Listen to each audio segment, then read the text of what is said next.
हाय। इस वीडियो में हम बात करेंगे कि किस प्रकार से हम सीयूईटी का ऑनलाइन रजिस्ट्रेशन का प्रोसेस स्टेप बाय स्टेप कर सकते हैं। इसमें हमने उन लोगों के लिए वीडियो बनाया है जो कि स्टूडेंट्स हैं या स्टूडेंट्स के पेरेंट्स हैं, ताकि उनको कंप्लीट हेल्प हो सके। तो इसमें सबसे पहला स्टेप जो होता है वो होगा कि एक न्यू कैंडिडेट रजिस्टर आपको करना होगा। इसके लिए आप CUT.UG.NTO.online.in वेबसाइट पे जाएंगे। लेफ्ट साइड पे बॉटम पे आपको यहाँ पर न्यू कैंडिडेट रजिस्टर हेयर करके दिखेगा। यहाँ पे आपको क्लिक करना है।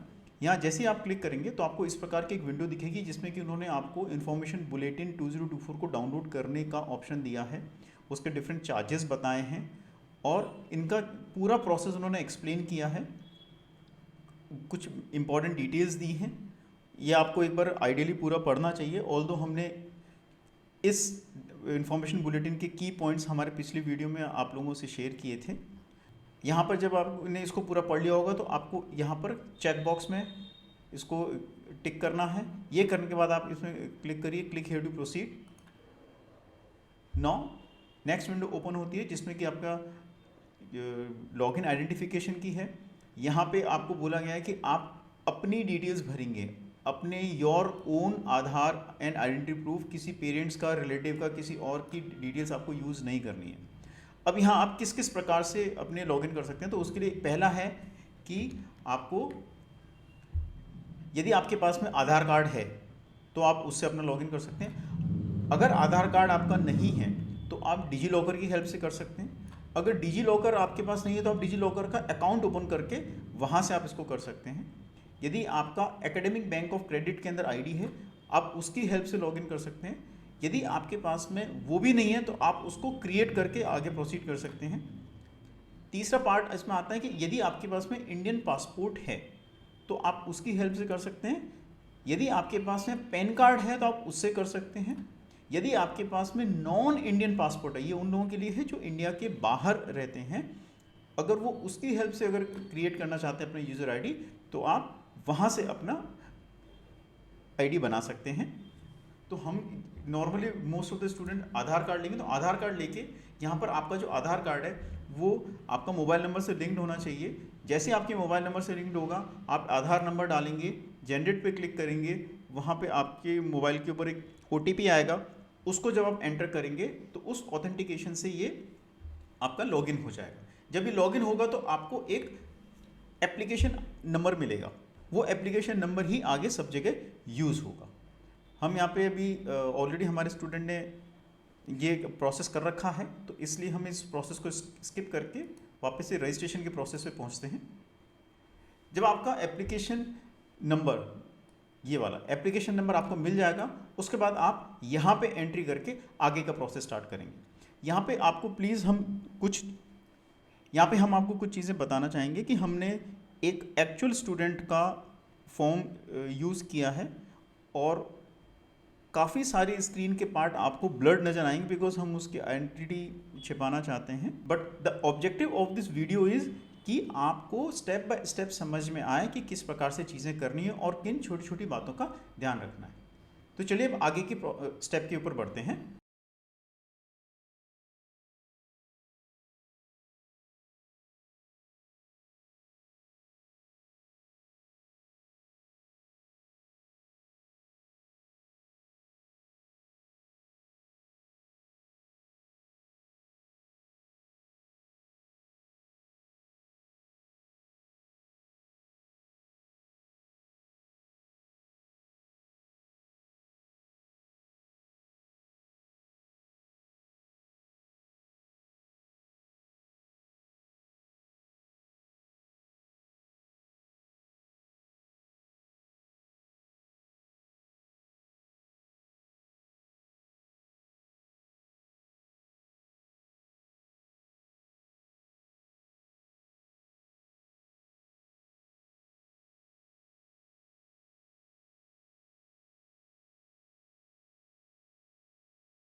तो अब यहाँ सबसे पहले हम CUET की वेबसाइट पे आते हैं। यहाँ पर ये लेटेस्ट न्यूज़ में लिखा हुआ है CUET UG 2024 click here for registration link for registration और लॉगिन। हम इसको क्लिक करते हैं।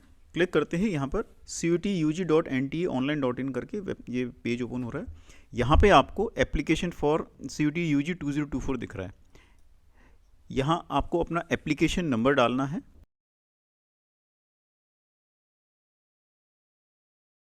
लॉगिन करने के बाद अब हम इस पेज पे पहुँचे। यहाँ पर आप देखेंगे जैसा हमने प्रीवियस वीडियो में एक्सप्लेन किया था, यहाँ पर 3 स्टेजेस हैं, registration, application form and fee payment. इसमें हमने अपना रजिस्ट्रेशन पार्ट कंप्लीट कर लिया है, तो हमने रजिस्ट्रेशन पहले से कर रहा। अब एप्लीकेशन पे आते हैं। एप्लीकेशन हमारा भी इनकम्प्लीट है, हम एप्लीकेशन पे क्लिक करते हैं। एप्लीकेशन पे क्लिक करेंगे तो यहाँ पे आपको इतने सारे पॉइंट्स नज़र आएंगे जो हमें एक एक करके कंप्लीट करना है। इसमें हमने ऑलरेडी कुछ चीज़ें कंप्लीट कर रखी हैं। फॉर एग्जांपल कॉन्टैक्ट डिटेल्स हैं, यही चीज़ें यहाँ आपको नज़र आएंगी। तो लेट्स से अगर हम कॉन्टैक्ट डिटेल्स पे क्लिक करते हैं तो ये हमारी कंप्लीट डिटेल्स हैं। यहाँ पे आप देखेंगे कि प्रेजेंट एड्रेस के बारे में आपको कंप्लीट डिटेल्स फिल करनी है। उसके बाद में परमानेंट एड्रेस, यदि आपका प्रेजेंट एड्रेस और परमानेंट एड्रेस डिफरेंट है तो आपको यहाँ फिल करना है। अदरवाइज यहाँ आप क्लिक कर देंगे तो सेम एज प्रेजेंट एड्रेस ऊपर के एड्रेस की डिटेल्स पिक कर लेगा। और यहाँ पर आपको आई एग्री पे करके देन सेव एंड नेक्स्ट करना होगा। इस पूरे प्रोसेस की अच्छी बात यह है कि आप जो फॉर्म को भरते जा रहे हैं वो आप सेव करते जाएंगे तो आपका कहीं पे भी डेटा लॉस नहीं होगा और आपको यहाँ पे कंफर्मेशन आएगा कि हाँ contact details save successfully. Then will go to the next part which is personal details. ये ऑटोमेटिकली नेक्स्ट पे लेके जाएगा। इसमें आपकी पर्सनल डिटेल्स हैं, तो यहाँ पर आपकी बेसिक डिटेल्स आएंगी। आपका नाम, जो भी बेसिक डिटेल्स हैं, बच्चा जो स्टूडेंट है उसके पेरेंट्स की नेम और उनकी कैटेगरी, नेशनैलिटी, आइडेंटिटी टाइप, आप कहाँ पे के डोमिसाइल हैं, या क्या PWD कैंडिडेट हैं यानी कि पर्सन विद डिसेबिलिटी कैंडिडेट हैं, और आपके फादर की एजुकेशन, ऑक्यूपेशन, मदर की एजुकेशन, ऑक्यूपेशन, एनुअल इनकम, ये सारी चीज़ें इसमें पूछी जा रही हैं। प्लस साथ में यहाँ पे एक ऑप्शन है आर यू डायबिटिक। ये एक इंपॉर्टेंट है उन बच्चों के लिए जो डायबिटिक हैं, बिकॉज यदि आप डायबिटिक स्टूडेंट हैं तो आपको एग्जामिनेशन हॉल में परमिसिबल फूड खाने की परमिशन मिलेगी and you can carry that along with you. उसके लिए यहाँ ज़रूरी है कि आप यहाँ पे यस करें। Then rest of the things आपकी प्लेस ऑफ रेजिडेंस, अर्बन या रूरल जो भी रहेगा, है ना। यहाँ पे 2 ऑप्शन है, अर्बन एंड रूरल। और मोड ऑफ प्रिपरेशन कि आपने तैयारी कैसे की है, आप किस प्रकार से आप अपने प्रिपरेशन किए, तो वहाँ आप अपने हिसाब से डाल सकते हैं। Medium of study in qualifying exam, यानी कि जो आप एग्ज़ाम दे रहे हैं उसका मीडियम क्या है, ये आपका हिंदी, इंग्लिश है, जो आपकी डिफरेंट लैंग्वेजेस हैं वो आप चूज़ कर सकते हैं। जैसा कि हमने पिछली वीडियो में बोला था कि यहाँ पर जो आप लैंग्वेज चूज़ करेंगे मीडियम की, वो चेंज नहीं हो सकती है, तो इसको बहुत ही सोच समझ के आप पिक कीजिएगा। ये करके आप एग्री करेंगे, then save and next. Now next other quota category. यहाँ पर ये आपसे पूछेंगे are you below poverty line, या आप कश्मीरी माइग्रेंट हैं, या डिफेंस पर्सनल या एक्स सर्विस मैन की फैमिली को बिलोंग करते हैं, या NCC कोटा के अंदर आप आते हैं, या स्पोर्ट्स कोटा में आते हैं, या फिर आप किसी यूनिवर्सिटी एम्प्लॉय के रिलेटिव हैं, उनके वार्ड हैं। ये डिटेल्स भरने के बाद आप इसको एग्री करेंगे, सेव एंड नेक्स्ट। देन आपका क्वालिफिकेशन डिटेल्स, यहाँ पे आपने 10th की क्वालिफिकेशन डिटेल्स भरनी है कि आप पास्ड हैं या नहीं, कौन से साल में आपने पास किया, कौन सा आपका क्वालिफाइंग एग्ज़ाम था, 10th या इक्विवेलेंट। जैसे कि लास्ट वीडियो में हमने बताया था देयर आर मैनी एग्ज़ाम्स, इस केस में वो 10th का रहेगा। प्लेस ऑफ स्कूलिंग आपकी रूरल थी या अर्बन थी, स्कूल आपका कैसा था, प्राइवेट, अनएडेड या डिफरेंट तरह के जो स्कूल्स होते हैं। देन क्वालिफाइंग एग्जामिनेशन कंट्री, ये इंडिया था या आउटसाइड इंडिया था। देन इंडिया था तो कौन सा स्टेट था, तो इंडिया के जितने भी स्टेट्स हैं उसमें से आप अपने स्टेट पिक कर सकते हैं। और एग्जामिनेशन के बाद यहाँ पर आपका एग्जामिनेशन का जो सेंटर था वो क्वालिफाइंग एग्जामिनेशन जो था किस डिस्ट्रिक्ट का था। जैसे मध्य प्रदेश में दमोह से किया था हमारे स्टूडेंट ने, तो दमोह है, या फिर यहाँ आपको सारे डिस्ट्रिक्ट्स मिल जाएंगे। जिस बोर्ड से आपने क्लियर किया वो बोर्ड आपको यहाँ मिलेगा, स्टेट बोर्ड है, CBSE है, जो भी रहेगा। देन कौन से स्कूल या कॉलेज से आपने किया उसका नाम और एड्रेस आपको यहाँ डालना होगा। एड्रेस आप शॉर्ट में भी डाल सकते हैं। यहाँ पे स्कूल का पिन कोड डलेगा एंड आपका रोल नंबर, ये रोल नंबर 10th का डलेगा। प्लीज़ ध्यान रखिएगा यहाँ पर ये जहाँ पे कि आपका रिजल्ट या तो आप 12th पास हैं या 12th अपीयरिंग है। तो यहाँ दोनों ऑप्शन में से आप अपना सुटेबल ऑप्शन चूज़ कीजिए। यदि जो बच्चे अभी बोर्ड का एग्ज़ाम दे रहे हैं, यानी कि फरवरी मार्च 2024 में जो एग्ज़ाम दे रहे हैं, वो CUET 2024 के लिए अपियरिंग करेंगे, और जो लास्ट ईयर एग्ज़ाम दे चुके हैं वो यहाँ पे पास लिखेंगे। तो year of passing exam last year वाले बच्चे 2023 लिखेंगे, करंट जो दे रहे हैं अपियरिंग के साथ यहाँ 2024 डालना है। क्वालिफाइंग एग्ज़ाम आपका 12th और इक्विवेलेंट आएगा। प्लेस ऑफ स्कूलिंग अर्बन या रूरल जो भी हो। देन टाइप ऑफ स्कूल, जैसा कि पहले हमने भरा था वही सारी डिटेल्स आपको वापस 10th वाली यहाँ भरनी है कि क्वालिफाइंग कंट्री, स्टेट, और स्टेट के अंदर भी आपकी डिस्ट्रिक्ट थी, इस प्रकार से। देन आपका कौन सा बोर्ड है, कौन सा स्कूल है, उस स्कूल की डिटेल्स, स्कूल का पिन कोड नंबर, ये आपका करंट स्कूल है जिस स्कूल में आप पढ़ रहे हैं, यहाँ पे एग्जामिनेशन सेंटर नहीं है, जिस स्कूल में आप पढ़ रहे हैं वो, और उसी का इस स्कूल का पिन कोड नंबर यहाँ डलेगा। एंड ये आपका यहाँ पे इस जगह पे आपका बोर्ड का जो रोल नंबर है, वो रोल नंबर यानी कि क्लास 12th का जो रोल नंबर है वो आपको यहाँ डालना है। ये करके आपको एग्री करना है and then save and next. Now comes a very important part of this entire process. आपको यूनिवर्सिटी का नाम और प्रोग्राम सेलेक्ट करना है। आई होप आपने पहले से ही एक लिस्ट बना रखी होगी कि आपको किस यूनिवर्सिटी से कौन कौन से प्रोग्राम को चूज़ करना है। तो हमने यहाँ पे ऑलरेडी कुछ प्लेस कर रखे हैं। For example university of Delhi से हम हमारे स्टूडेंट को बीकॉम ऑनर्स करना था, तो हमने यहाँ पर यूनिवर्सिटी ऑफ दिल्ली को सेलेक्ट किया, यूनिवर्सिटी ऑफ दिल्ली। देन यहाँ पर आपका जो प्रोग्राम है बीकॉम ऑनर्स, हम बीकॉम को सेलेक्ट करते हैं और यहाँ ऐड करते हैं। यह ऑलरेडी एडिड दिस प्रोग्राम, ये इसलिए आ रहा है क्योंकि हम ऑलरेडी इसको ऐड कर चुके थे। यदि आपने इसको ऐड नहीं किया होगा तो यहाँ पर आपका कंफर्मेशन मैसेज आएगा कि आपने ये प्रोग्राम ऐड कर दिया है। इसी प्रकार से आप अपनी लिस्ट से लेके सभी प्रोग्राम्स को यहाँ पर, जो भी आपकी यूनिवर्सिटीज़ हैं और उसके प्रोग्राम्स हैं, उनको आप यहाँ पे ऐड कर सकते हैं। यहाँ पे ये आपको बताना इंपॉर्टेंट है कि ऑल्दो लास्ट ईयर तक ये मैंडेटरी था, बट इस साल एनटीए ने गाइडलाइन जारी की हैं जिसके अंदर कि यदि आपने किसी यूनिवर्सिटी के लिए अप्लाई नहीं भी किया है लेकिन आप उसके एलिजिबिलिटी क्राइटेरिया को फुलफिल करते हैं तो आप उसकी काउंसलिंग में पार्टिसिपेट कर सकते हैं। ये करने के बाद अब हम इसको सेव एग्री करके सेव एंड नेक्स्ट पे जाते हैं। अब आता है आपका test paper and subject selection. यहाँ पे आपको दिखेगा कि मैक्सिमम आप 6 ऑप्शन सेलेक्ट कर सकते हैं। लास्ट ईयर आप यहाँ पे 9 सब्जेक्ट सेलेक्ट कर सकते थे, इस बार आप सिर्फ 6 सब्जेक्ट सेलेक्ट कर सकते हैं।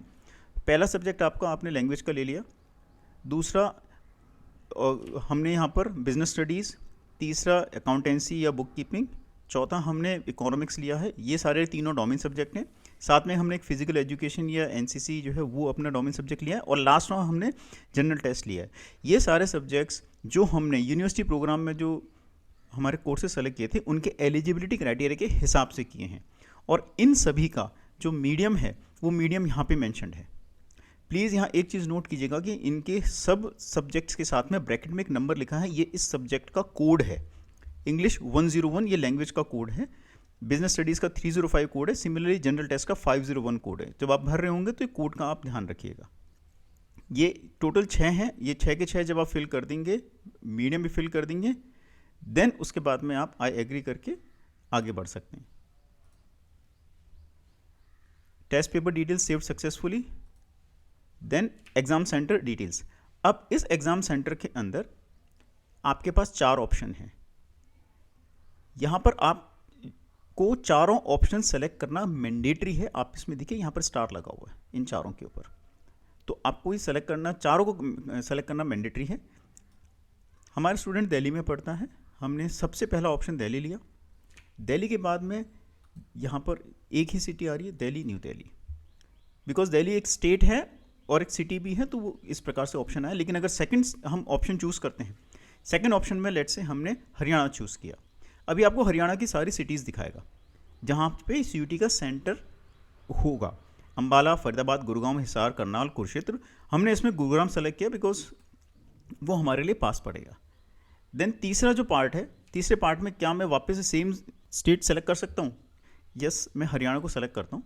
हरियाणा को करने के बाद मैं यहाँ पे फरीदाबाद सेलेक्ट करूँगा, बट लेट से मैंने गलती से गुरुग्राम दोबारा कर दिया, इसने मेरे को एरर मैसेज दे दिया, city already selected, please select other city for centre, यानी कि यहाँ पर डुप्लीकेसी नहीं होगी। यदि आपने हरियाणा किया तो हरियाणा के बाद आप लेट से फरीदाबाद लेते हैं, इट विल एक्सेप्ट इट। और चौथा भी आप ले सकते हैं। चौथा ऑप्शन अगर आप यहाँ पे कुछ लेना चाहते हैं, लेट से मैंने उत्तर प्रदेश लिया, सो उत्तर प्रदेश के अंदर मैंने इसको नोएडा लेना था मुझे, नोएडा, ग्रेटर नोएडा, मैंने ये सेलेक्ट कर दिया। तो ये चारों ऑप्शन हमने लिए हैं। और आपका जो एग्जामिनेशन का सेंटर आएगा, वो एग्जामिनेशन का सेंटर 99% इनमें से ही आएगा। इवन देन 1% संभावना है due to logistics challenges NTA आपको कोई और लोकेशन भी दे सकता है। ये उन्होंने अपने इन्फॉर्मेशन बुलेटिन में क्लियरली बता रखा है, but they will try their best efforts कि आपको इन्हीं सेंटर में और इसी प्रायोरिटी के अंदर आपको प्रेफरेंस मिले। यहाँ हम आई एग्री करके आगे बढ़ेंगे। Save and next. इसके बाद में अब आपको यहाँ पे दो चीज़ें अपलोड करनी है। पहला स्टूडेंट की फ़ोटो और दूसरा स्टूडेंट का सिग्नेचर। जैसे कि हमने पहले भी आपको बता रखा है कि यहाँ पे स्टूडेंट का जो फ़ोटो है वो वाइट बैकग्राउंड के ऊपर होना चाहिए। फ़ोटो ऐसी होनी चाहिए जिसमें उसके कान, ईयर्स दिख रहे हों, 80% फेस क्लियर हो, मास्क नहीं लगा हो, यानी कि चेहरा पूरा पहचान में आए। और ये जो फ़ोटो आपने अपलोड किया होगा यहाँ पर, उसी फ़ोटो की एक कॉपी रखनी है, जो कि आप जब एग्ज़ाम देने जाएंगे वहाँ पर अटेंडेंस शीट में आपको ये फ़ोटो चिपकानी पड़ेगी। Both the photograph should be same. तो इसलिए जब आप ये फ़ोटो यहाँ पे अपलोड कर रहे हैं, प्लीज़ उसकी एक सेकंड कॉपी अपने पास में संभाल के रखिएगा। ये जब आप फ़ोटो अपलोड करेंगे तो उसका साइज़ ध्यान रखिएगा, वो 10 KB से लेके 200 KB के बीच में होना चाहिए, ना इससे कम ना इससे ज़्यादा। अगर आपकी फ़ोटो का साइज़ इससे ज़्यादा है तो आप उसको, there are various tools available जहाँ से कि इसका साइज़ जो है रीसाइज कर सकते हैं। सिमिलरली जो आपका सिग्नेचर है उसको भी आपको पहले ही स्कैन कॉपी लेके रखनी है, वो भी आपको पूरा क्लियरली दिखना चाहिए और उसका साइज़ भी 4 KB से लेकर 30 KB के बीच में होना चाहिए। इन दोनों को आप यहाँ पे अपलोड करेंगे। हमने ऑलरेडी अपलोड कर रखा है, इसीलिए फाइल का नाम आपको नज़र आ रहा है। ये अपलोड करके आप सेव एंड नेक्स्ट करेंगे। Document saved successfully. इसके बाद यहाँ पे फाइनल सबमिशन के ऊपर हम आ गए हैं। फाइनल सबमिशन की जो विंडो है वो आपको इस प्रकार से दिखेगी कि यहाँ पर आपको लिखा है your mobile number is verified. हमारा मोबाइल नंबर इन्होंने ऑलरेडी वेरीफाई कर दिया है। यहाँ आने के पहले आपका एक बार ना मोबाइल नंबर वेरीफाई होता है, उसमें जब हम उसको वेरीफाई नंबर को क्लिक करते हैं तो उस पर एक 1 टाइम पासवर्ड यानी कि OTP आता है। उस OTP को जब हम एंटर करते हैं तो आपका नंबर, मोबाइल नंबर वेरीफाई हो जाता है, वो यहाँ पर आपका मैंशनड है। और ये फाइनल आपकी विंडो दिखती है जिसके अंदर की कैंडिडेट का नाम, फादर्स नेम और जो भी डिटेल्स आपने इन प्रीवियस पेजेस में फिल की हैं वो सारी डिटेल्स आती हैं, ताकि आप इसको अच्छे ढंग से चेक कर सकें। इसमें यदि कोई आपको चेंजेस करने हैं तो वो चेंजेस अभी आप कर सकते हैं। पहला पार्ट इसका पर्सनल डिटेल्स का है। सेकंड पार्ट इसका कॉन्टैक्ट डिटेल्स का है, जिसमें कि आपके प्रेजेंट एड्रेस, आपका परमानेंट एड्रेस और रिलेटेड डिटेल्स हैं। और तीसरा पार्ट अदर कैटेगरी कोटा का है, किसी का अगर कोई रिजर्वेशन होगा इन दीज कैटेगरीज वो रहेगा। नेक्स्ट पार्ट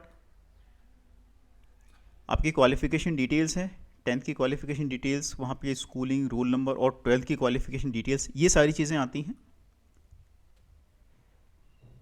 ये करने के बाद जो यूनिवर्सिटी और उसके यूनिवर्सिटी प्रोग्राम्स के लिए, जिन कोर्सेज के लिए आपने अप्लाई किया है, वो पूरी लिस्ट एक बार आ जाती है। ये करने के बाद नेक्स्ट पार्ट आता है कि कौन कौन से टेस्ट पेपर और सब्जेक्ट आपने सेलेक्ट किए। हमारे केस में हमने इंग्लिश लैंग्वेज के लिए सेलेक्ट किया है, और बिजनेस स्टडीज़, अकाउंटेंसी, इकोनॉमिक्स और business economics, physical education and general test, हमने ये 6 चीज़ें सेलेक्ट की हैं। इन सबका मीडियम ऑफ टेस्ट पेपर भी यहाँ पर इंग्लिश मेंशन कर रखा है। देन लास्ट पार्ट आता है आपका एग्जाम सेंटर एंड डिटेल्स, जो कि आपके इस प्रकार से हैं। जो 4 चॉइस हमसे मांगी गई थी वो हमने उसी प्रायोरिटी के अंदर, कि सबसे पहली प्रायोरिटी हमारी दिल्ली है, उसके बाद में गुरुग्राम है, फिर फरीदाबाद है, and then Noida, greater Noida. इसी सीक्वेंस में हमने यहाँ पर इसको रखा है।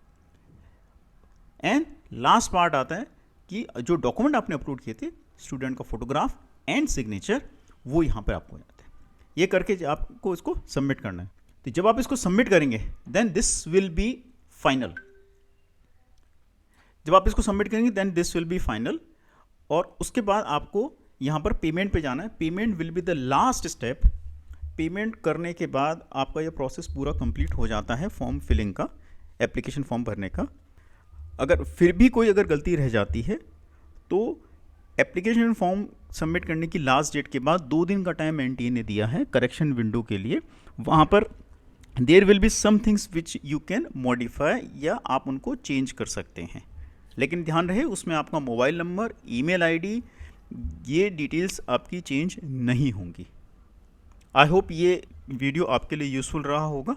Thank you.